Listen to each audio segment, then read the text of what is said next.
Good evening, ladies and gentlemen. Welcome back to the What Life as we go racing to finish off the beach series, surf and turf. This is a single lap race, 15 miles, and it's big numbers. We are Wednesday, 7 p.m. I think was when we set off. And let's roll. I love this race. There is a lot going on. I'm going to have to chapter marker this one because it was slightly longer, but a few things happen that make it quite interesting. And this is basically about just completely randomly a guy that I've met IRL in real life was in this race, and he's a very good triathlete, and he dropped me a message and he was like, "Oh, funny seeing you here." And then we had a few private messages that that do change the scope of this race. So this little kind of Zwift Race review is going to be more about private messages and the things that you can do with buddies or with anyone that you're willing to have a chat with, just to change the scope of a race. So we went out quite hard off the start. I was a bit surprised, but it was because it was such a big group. As long as you stay in that kind of big old cheese string, you don't really find that you get separated too easily, but nonetheless, everyone, as usual, went out hard, but there was no surprise there. We had big numbers in this group, so it was always going to be quite quick, 77-ish off the start line, and it looks like we end up with about 50 in the front group, which is a lot of riders, and this is not a hilly course, right? Like I said, 15 miles, 22.4k, elevation is 174 meters over the course of the 15 miles. So there is not a huge amount of climbing. And the first part of the route is certainly dead flat. So we were riding with a big group all together early on, and that was a bit disconcerting for me. Not to kind of throw any excuses out there, but I did spend yesterday doing a 6-hour run on the treadmill. I tried to do an Everest challenge running up the vertical height of Everest, and there will be a video on it at some stage. I'll come back to that in a second. A couple of guys tore off the front of the race, and I thought, you know what, I'm going to throw caution to the wind once again. You know me, I decided that I'd go with them. That many people in a group, I was like, any chance to try and break it up, I am down for. So I tried to go with them, but then I realized that because it's dead flat and there's so many people, it was just stringing out, and there was no way we were going to ride away from anyone. All we were going to do was increase the speed of the group. And again, no shame there. You might few people might fall off the back, but it means that, you know, if you try and sit on the front of a massive train of people, you are just working way too hard on a flat course where you're not going to break up a big group like that. It's just too many people. So that was my first little interesting incident of the race. I'm not sure what the power-ups for this were. I'm pretty sure it was a feather and a ghost were the only two power-ups. I only ever got the ghost. That's good to no one other than Demi Moore, and she's not about. So I had no use for it whatsoever. I didn't find it useful. I got 2 ghosts during the course of the race, to the point where my second ghost I don't even use. Anyway, we're back in this big group, and I spent yesterday, I woke up and I thought it'd be quite interesting to see whether I could run 8,848 meters of vertical meters on a treadmill, and that took me 6 hours. I got 4,000 meters done and decided that I really couldn't be bothered to do another 6 to 8 hours of running on a treadmill. So I dived into the race today without too many hopes and ambitions, but nonetheless, I really did enjoy it. And I actually averaged 3.1 watts per kg. I will also point out at this point in the race, for some reason, I actually don't know this race map, so I apologize to everyone involved, because I just basically said, let's go, and then I stomp on the pedals, and a few guys come with me. There are 2 small climbs in this race. I don't know where they are. I was just like, right, let's push the pace, and then I just ride off. Just doing bits, but lo and behold, obviously, because it's not as flat as it was, and obviously we are on a slightly different surface, so everyone just starts moving forward. And it's at this point that Cully makes himself known in the chat, and politely informs me that we are nowhere near the start of the climb and we've gone way too early, But nonetheless, I was very happy that it moves the pace forward. And every time we do this, you do see that the group strings out. But this isn't a bad point to do that. You know, we're riding with 50 people. Like, there is no need to keep everyone together. Any chance thought we could get to try and break the group up, I was going to take. So that was quite funny though, because I quite sincerely, we just hit the dirt and I was like, well, there's got to be a climb coming up. Turns out I was completely wrong, and we moved the pace forward. But like I said, so my buddy who I've met once before, friend of a friend, very good triathlete. I went on his Zwift Power after the race. He actually picks up the gold on Zwift Power for this event. He drops me a couple of messages, says hi, and you'll see them pop up in red on the message board rather than the blue messages from the group. And then so we swap and change a few messages, but it's these messages that you like. We definitely a few different points kind of talk to one another to kind of think, what can we do to try and keep this group moving forward or try and break the group up? And you'll see the impact that has on the group. The first one is hilarious though, because basically what he does is he tells me he's going to go for a bit of a dig, but he tells me when he's doing the dig. So he's like, hey mate, I'm going to give it a bit of a dig. And then I messaged him back being like, say when? And he's like, well, I'm doing it. So I then had to try and catch him up. So that's about to happen in a second, which kind of made me laugh at the same, as much as it hurt. I did actually find that quite funny. So he is riding a Tron bike. He's got a blue kit on. I don't know much else. I think he might be the dude that sat at the front at the moment or near the front. Yeah, so there he goes. He goes, I'll put a dig in, but he's already mid-dig. He's got his shovel in his hand. He's like, and I'm like, okay. So he's got his shovel in his hand, he's digging the dirt, and I'm like, okay, brilliant, but I'm back here. So then I had to put the work in to try and catch him up, which I thought was brilliant. I was like, awesome, thanks for letting me know, because I messaged him back being like, oh well, yeah, just say when, mate. Tell me when you're going to put a dig in and I'll come with you and we can try and just like take a few people with.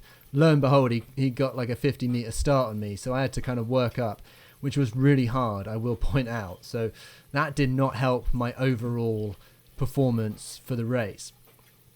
A few other things personally, I did try and ride a lot of the easier stuff. So when we're in the big peloton, big numbers, I was trying to keep my cadence lower. Typically, a lot of people have pointed out that I have quite a high cadence on the bike, and that's usually because my legs are completely foobarred and I'm exhausted and I'm tired. I don't have the leg strength, so I try and keep my cadence high. But then I was thinking, well, if that doesn't really give me much wiggle room, so what I tried to do was when we're in a big group, I try and drop my cadence down to around the 85 mark. So that when I need the cadence, there's a bit more wiggle room to use it, to kind of speed it up.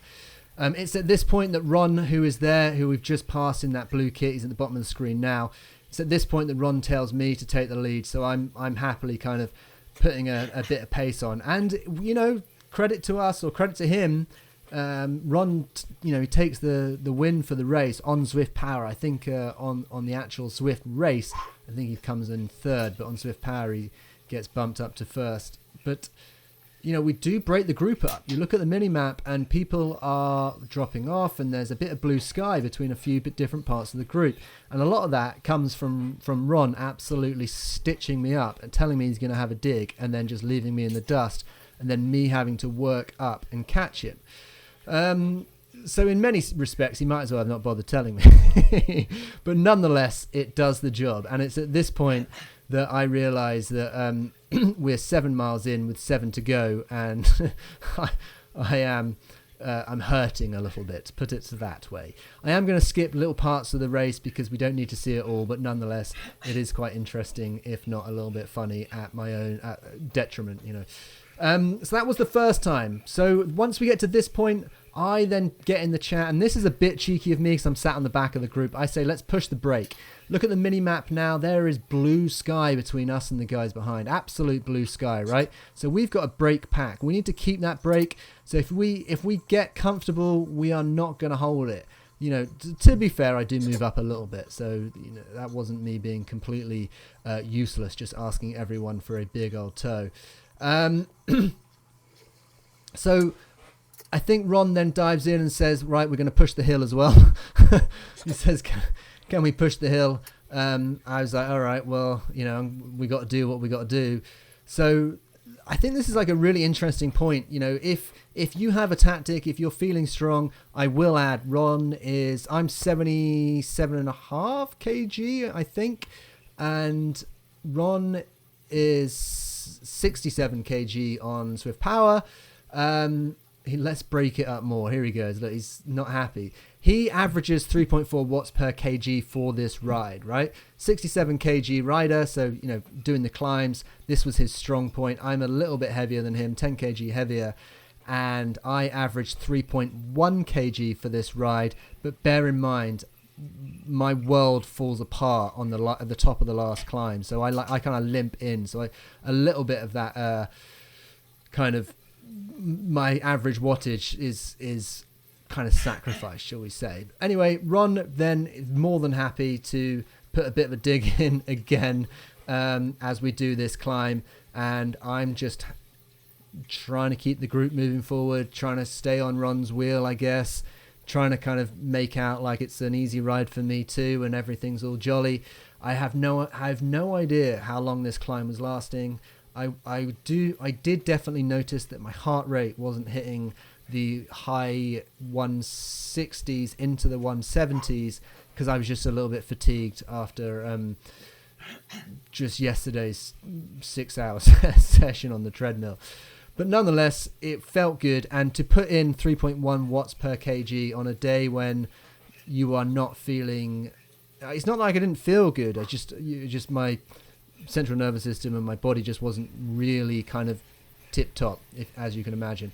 You'll also note that my cadence has now gone straight up to 105 again, because that's what I'm relying on, because I just don't have the leg strength today, because just a little bit beaten up.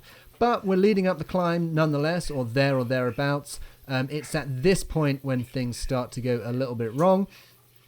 You will see that the group is continuing to break up, and we are now stretching out.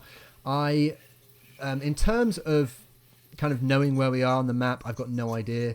This is not kind of really working for me very well. I'm kind of moving backwards through the group.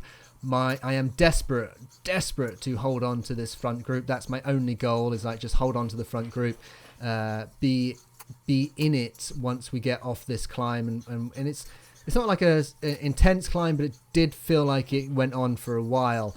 And then this was a point that I was quite happy with, that I thought was really good from our perspective, which is basically we create a small little chase group because we have to, because we basically get dropped. So the front group, you will notice, then builds into two parts.